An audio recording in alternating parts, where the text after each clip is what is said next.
Hello, my name's Nicole, CEO of SI. Welcome to this episode of the IoT Leaders podcast. And in this one, we're going to talk all things rail. And it's a very nice story about a very old industry. Let's face it, rail is 200 years old, and it's still essentially the same system of a engine pulling carriages with steel wheels on steel rails. And it's the same system we're using 200 years later. And it's not a industry that has really embraced technology very much, other than in the actual rolling stock itself. But in this case, we're talking about IoT and the ability to monitor, do environmental monitoring to predict accidents, which can be terrible, as you'll hear, when they happen. So it is a great IoT use case with probably one of our very first customers from 14, 15 years ago, who asked us, could we help with a design a product that didn't exist at a low price that could actually monitor railways. And you'll hear Declan, who's my guest this week. You'll hear him talk about what they did, the journey he went through, the pivot he had to do to solve the problem, and where he is now. So it's a story we can all relate to about railways, and it's also a climate change story, a story about how the nature of climate change is producing more localized weather, which increases the need to solve this problem in the first place. So lots here, including, for those of you who really wanted to know, an explanation of why train tracks buckle in the UK, but not in Australia, where it's even hotter. So if you ever wanted to know that, continue listening. So with that, I'm going to hand you over to my chat with Declan O'Brien of TrenTrace. Enjoy this. So Declan, welcome. Welcome to the IoT Leaders podcast. Thank you very much. It's a pleasure to be here. Thanks for being asked. Sure. So let's dive in, and we're going to talk about all things railways, safety, many things. But before we do so, I always like our guests on the IoT Leaders podcast to just introduce themselves so people get to know you before they hear your story. So maybe what's your quick story of how you got to where you are today? Well, my name is Declan O'Brien. I'm a mechanical engineer. I have a master's in engineering, received many years ago in Ireland. I started off, I suppose I got into the medical device industry after about 2 or 3 years working, where I got exposed to writing software for process control, for quality management, and for stuff like that.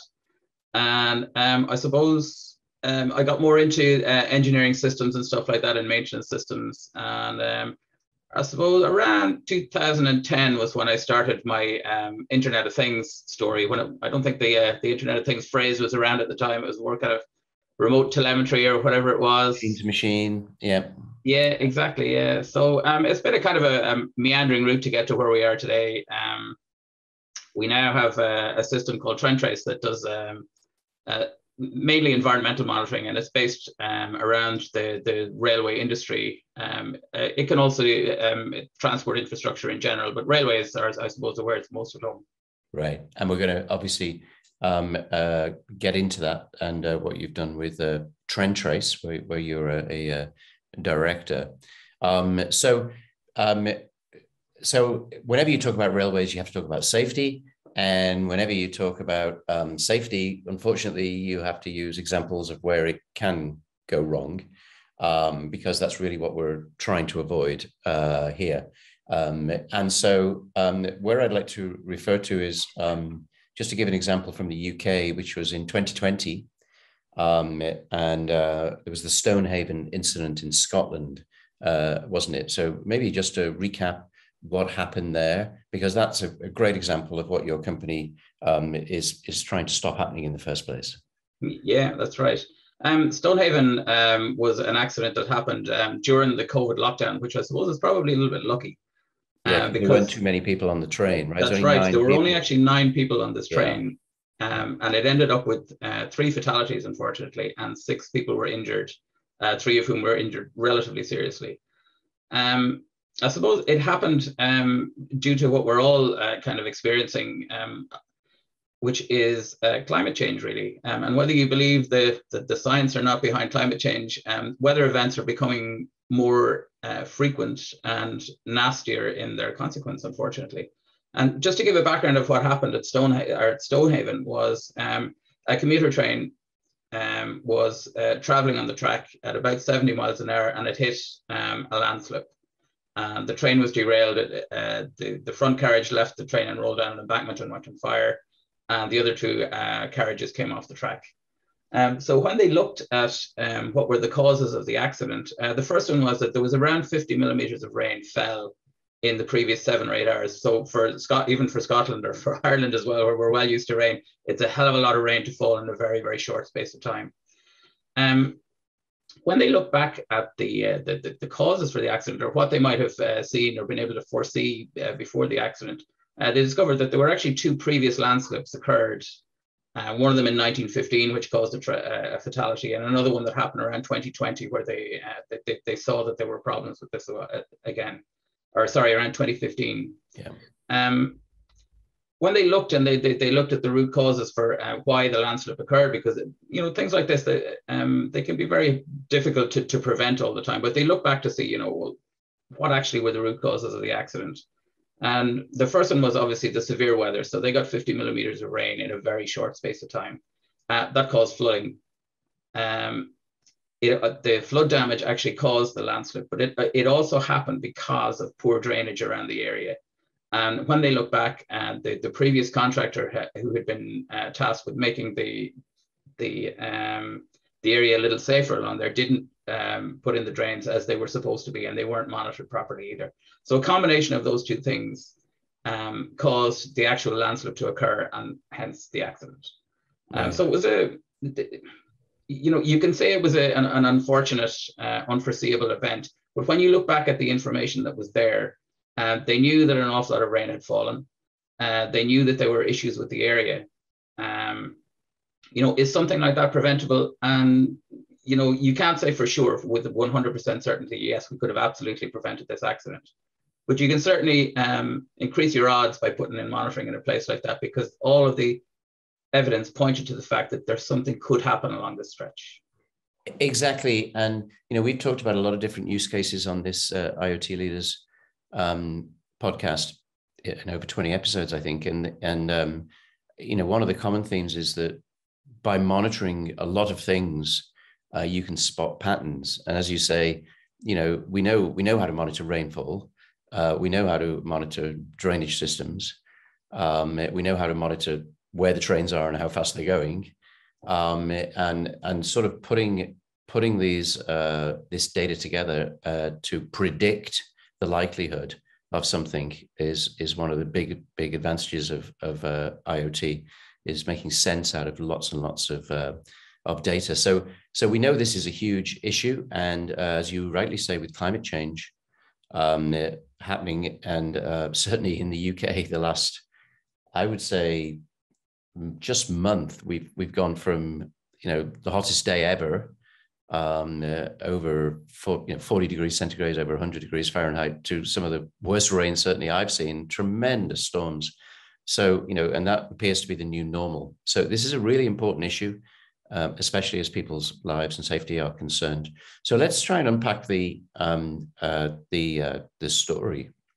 So you were telling me previously that clearly this is not a new thing. Railways have been around for 200 years. There have been a lot of tenders in this space, haven't there? But they tend to be not really based on an IoT model, as it seems. It tends to be like small amounts of very big equipment, as opposed to IoT, sensors all over the place and lots of measurement. So maybe sort of explain that model from your perspective. Yeah, I suppose what we've seen is that the tenders come out for lots of the public procurement processes. They seem to be based more around, I suppose you might call them slightly older models, where weather stations have been monitored remotely for a long time, as have some water levels as well. And it seems to be that it's almost the people who are doing the specifying are looking at the type of costs that are going to come in for these things, and they specify very, very expensive equipment to do the thing. So if they want, for example, if they want to measure water levels for predicted flooding or something like that, they want to measure to maybe 0.1 millimeters accuracy with the pressure sensors and vented pressure sensors that take account of the changes in atmospheric pressure and things like that. But they want to do it to a very, very high degree of accuracy. Whereas what we look at is more kind of less accurate instrumentation. So we might be able to measure to, for example, 1 millimeter accuracy rather than 0.1 millimeters accuracy. But there's an order of magnitude difference in the cost of the instrumentation. So when you specify very expensive equipment, you can only afford to put it very, very well spaced out. You can't afford to put it, say, once every 5 kilometers. You have to do it once every 50 kilometers. Right. What we try to look at is, wouldn't it be better if we could measure to plus or minus 1 millimeter every 5 kilometer distance or every 10 kilometer, depending on the project, rather than spacing out your equipment an awful lot more and being able to measure very, very accurately. And especially with monitoring like things like rainfall amounts, things like water levels. Is it really an advantage to know to within plus or minus 0.1 millimeter how much rain has fallen, or is it plus or minus 1 millimeter sufficiently accurate? And if you look back at things like the way climate change is happening, what's happening is the severe weather events are happening more frequently. But severe weather events tend to be at times very, very localized. So if you get convective storms, something like that, Right. you can have, say, 50 like in the case of Stonehaven, you could have 50 millimeters rainfall in the space of 2 hours in a 5 square kilometer radius, and 10 kilometers down the road, it may not have rained at all. So right, and that's a really interesting power point, of what we can do by putting in slightly less accurate instrumentation over a much wider area. Right. I think is telling us an awful lot more data. That is so true. I mean, I know I was talking about just the weather we've had the last couple of months or so, but I was thinking of some of the, much needed rain, certainly from my garden perspective, much needed rain that, I went into work the next day and said, oh God, thank goodness we had all that rain. And people who lived less than 10 miles away from me said, what rain? I said, you must be kidding. It rained for 4 hours. It was thunderstorms. Not a drop.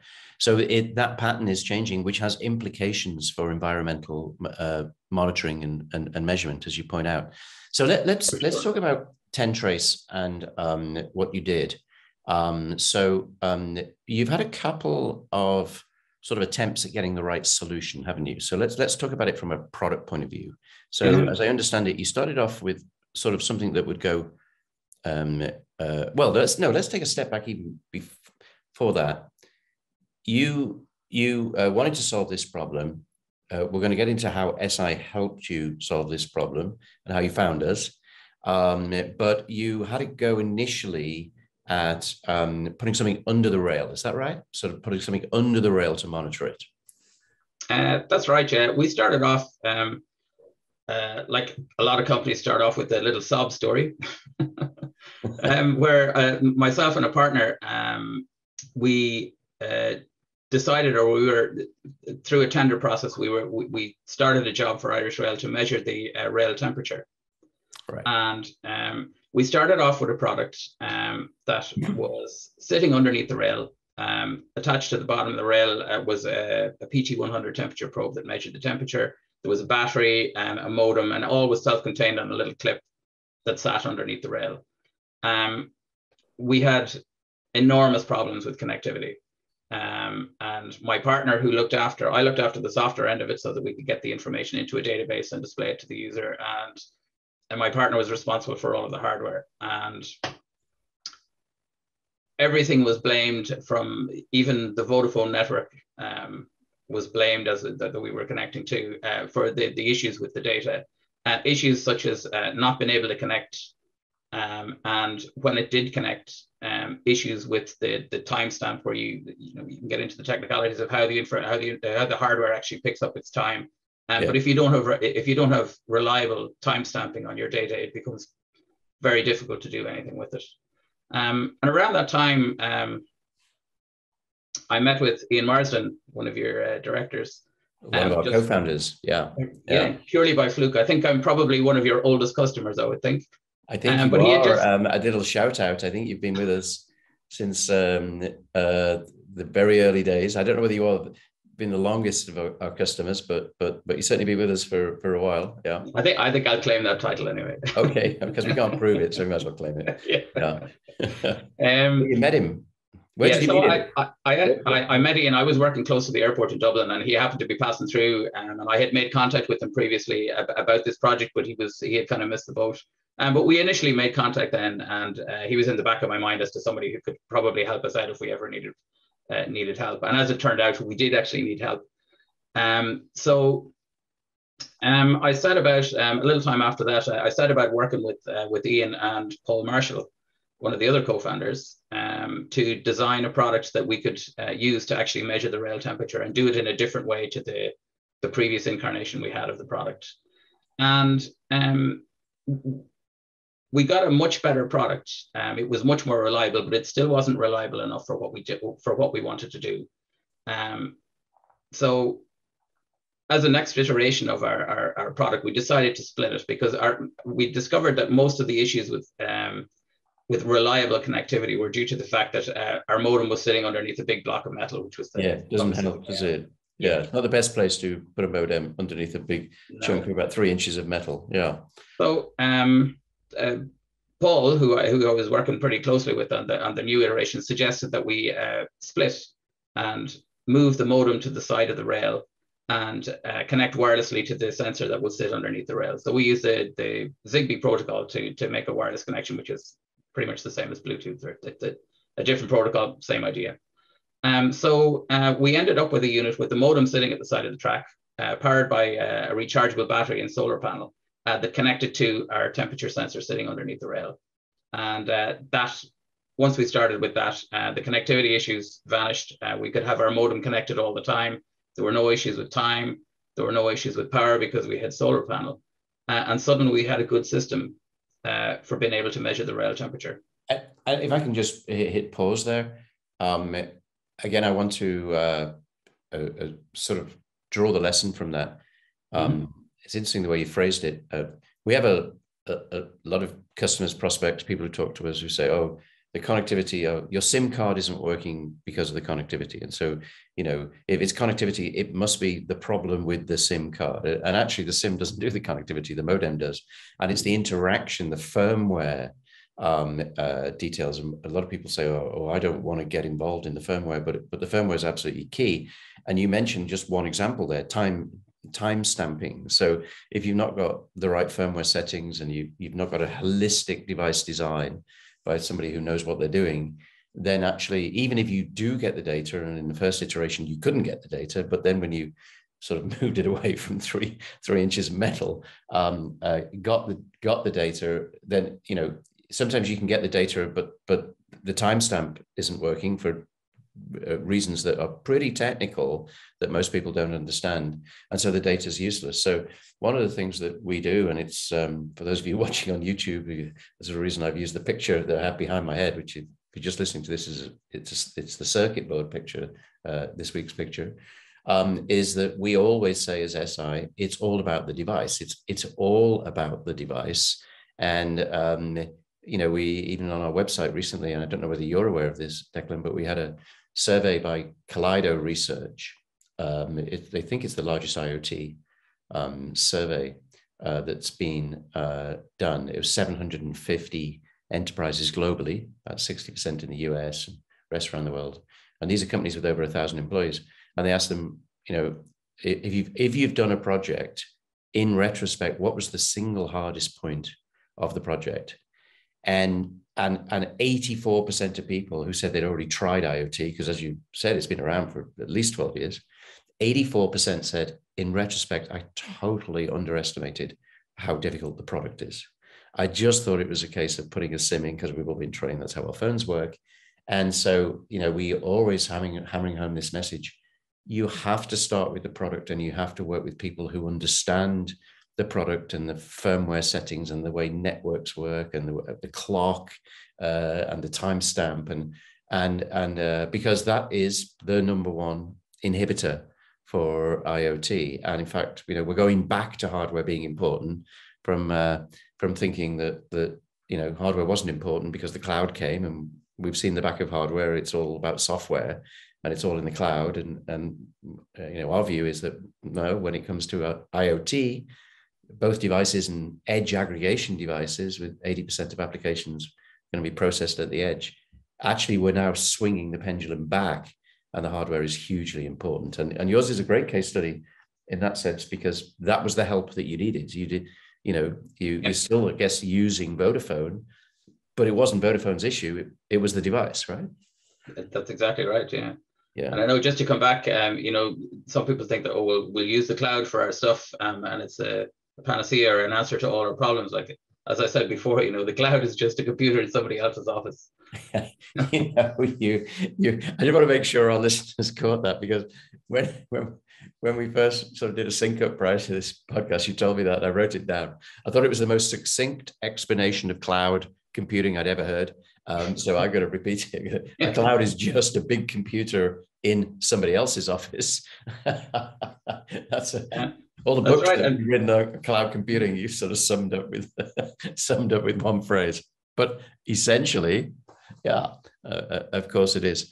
So you uncoupled the two pieces, right? You still need to monitor the rail, but you put a little pole, as I understand, at the side, and that helped with the comms.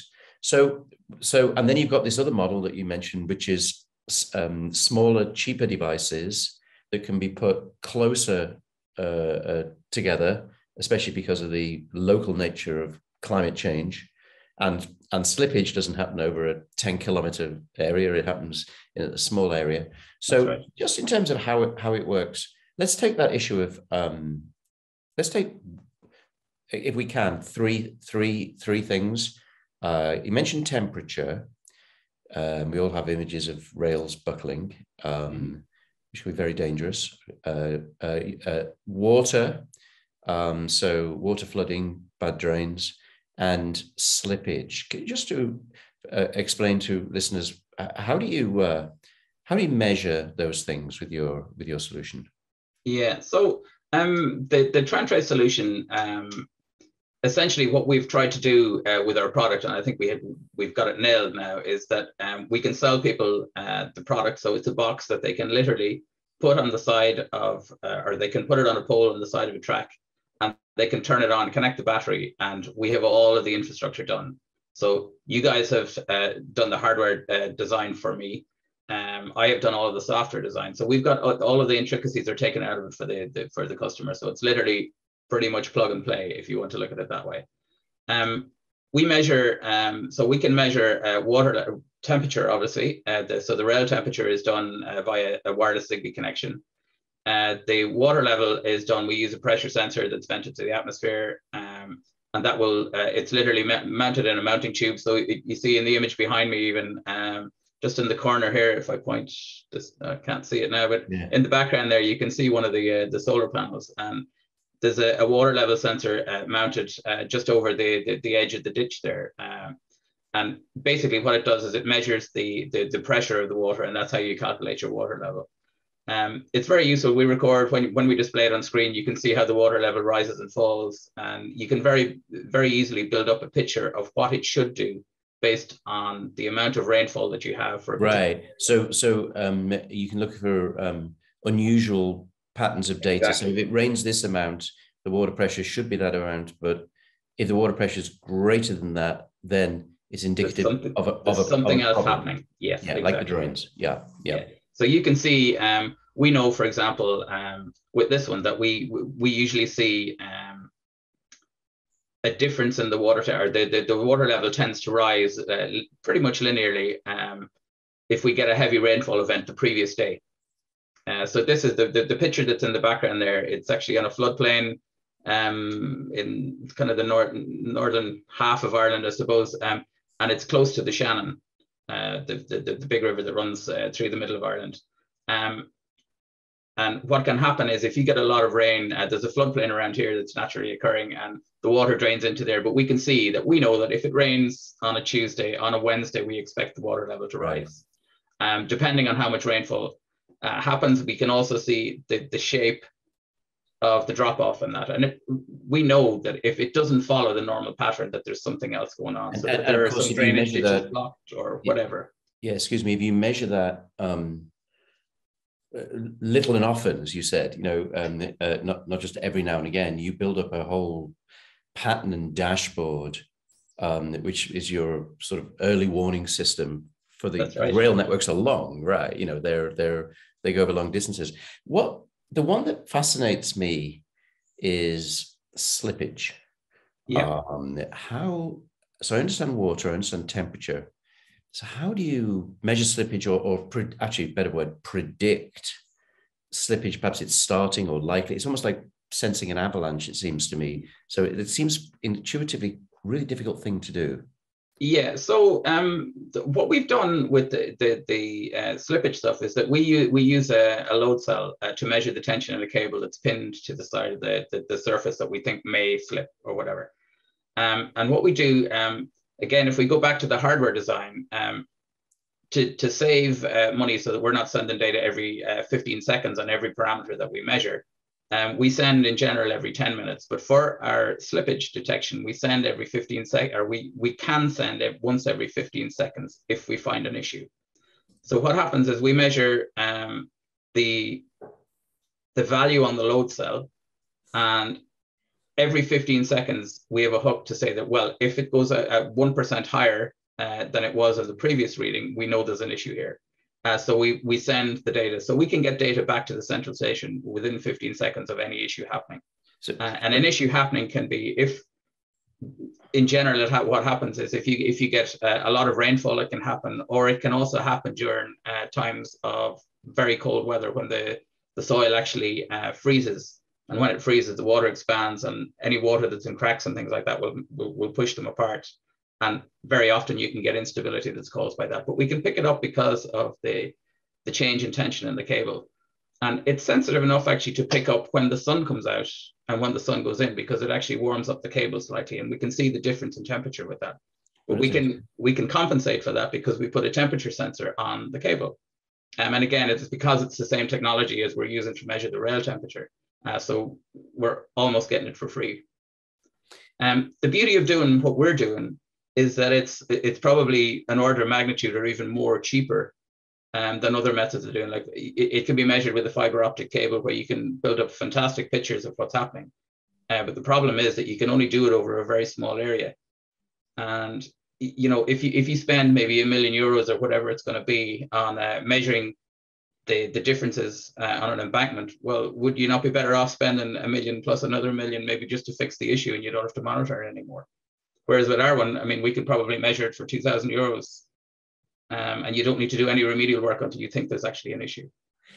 It's a nice story, isn't it? Because we some of the IoT use cases are based on massively sophisticated technology and artificial intelligence and ML and satellites, but actually when it comes to the environmental monitoring, in your case, if you put a cable along the bank, peg it in, then what you can measure, as you said, the temperature of the cable, you can compensate for it. But if also one part of the bank moves, the tension on the cable changes, and therefore you say, it is a high-tech solution, but it's not. But more importantly, because it's a cable, but more importantly, it's this point you keep on coming back to. It's a low-cost solution that can be implemented many, many times.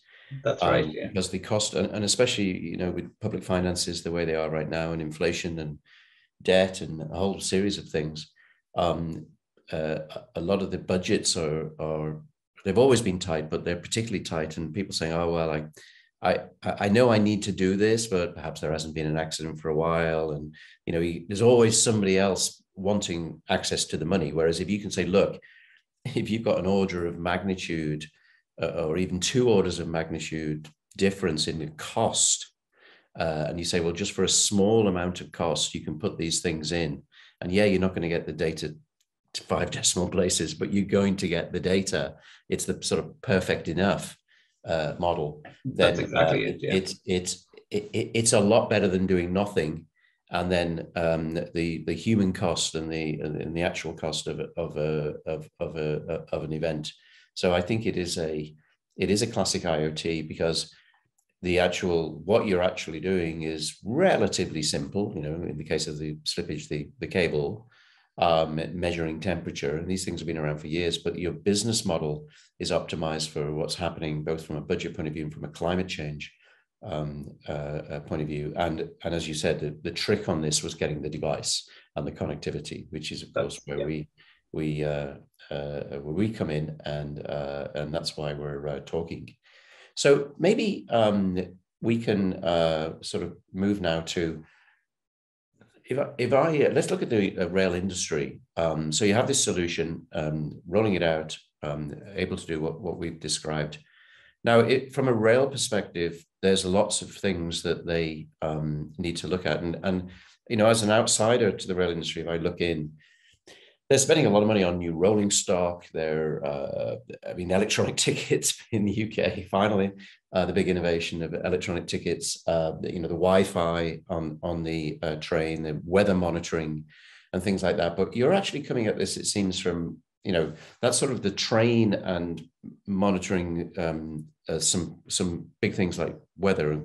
But you're actually linking environmental monitoring into this. And I guess what you're saying is you need to bring all this information together over wide areas in order to make sense of the big picture. I mean, it's like there's a very big dashboard opportunity here, especially considering prices of components are coming down, prices of connectivity is coming down, prices of hardware is coming down. So I assume that from your perspective, you're saying, look, given what's happening and all of these trends with prices coming down, miniaturization, it is an opportunity to add environmental monitoring to the mix on a mass scale. Would I be right in saying that? That's absolutely right.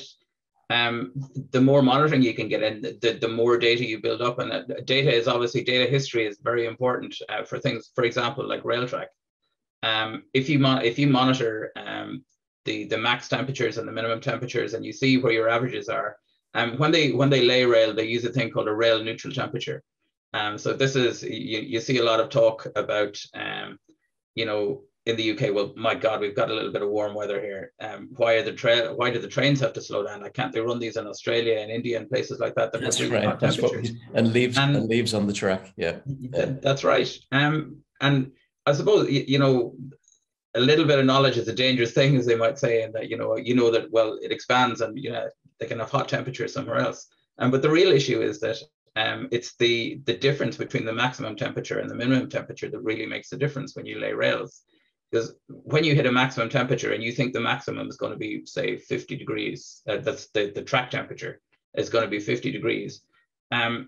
You have to look at what the minimum temperature is going to be. And you might decide that the minimum temperature is going to be -5 degrees or -10 degrees. So essentially what you've got to do is you've got to calculate, well, where's the middle point? So that's the temperature that I'm going to use to lay my track. So obviously, if you pick that the rail neutral temperature is 27 degrees, it's not going to be 27 degrees at night when you're laying a new piece of track. So what they do is they either compress the track or they stretch the track as they put it down. But what they do is they stress it with the amount that says that, right, well, if it was 27 degrees, this is how it's now 12 degrees. This is how much stress should be in the track. And so when you come to places like Australia or India, they don't have very low temperatures in most of the places. So they don't have the same range in their temperature. So they don't have these issues. That's an added bonus. I didn't think as part of this podcast we'd answer the question, which I've asked, which is, okay, it got hot, but rail lines in Australia don't buckle. So are we using different? I just thought we were using different metal or whatever, and that the explanation of the highs and lows in the range, that was interesting. I never realized that that's what they did. And I guess it links back to your system, doesn't it? Because it does, exactly. You may set the, I guess 6 weeks ago, 7 weeks ago, whatever it was here in the UK, we said, oh, we had, 2 years before that, we had the previous highest record temperature. It was 38.4 or whatever. And that was a 1 in 1,000 year event or whatever, but it turned out to be a 1 in a 2 year event. 2 years later, it went to above 40. So even 40 degrees centigrade. So even if you set the range with climate change, certainly at the top end, that you have, those ranges are rapidly out of date. That's right. Exactly. Rapidly out of date. I mean, when you set a new high bar within 2 years, it's unthinkable for it to be 40 degrees centigrade in the UK. Yeah, that's right. Yeah. Because you've got to remember, with all these high temperatures, if we have a really cold wintertime where we get maybe -10, if you lay your track and you're laying it with an eye on your highest temperatures, when you hit -10, we'll have problems with the rails that crack. Because when they contract, they get into too much tension and they'll break. And that also happens. Well, we're learning a lot. So it's absolutely fascinating, and it's a great story. We could talk about this for ages. As you know, I was sort of on the periphery of the rail industry prior to this, because I spent time at Hyperloop, actually trying to kill the rail industry, selling Hyperloop around the world. But I did spend an awful lot of time studying the rail industry as a result, because that's the people, the regulators, and all the different people, and there's a lot of there's a lot of systems in place, and it's fair to say that technology hasn't advanced at the same speed in rail as it has in some other industries. But what you're showing is that it is possible now with IoT to actually get data at low cost with a high density to actually predict things that were impossible to predict previously. Like back to where we started, the Stonehaven accident, unfortunately, clearly the bank slipped onto the tracks, and it had probably been there for quite a while, and it was a remote area, and the train slammed into it, and unfortunately the accident happened. But the ability to now monitor a whole infrastructure like this, it's becoming realistic thanks to companies like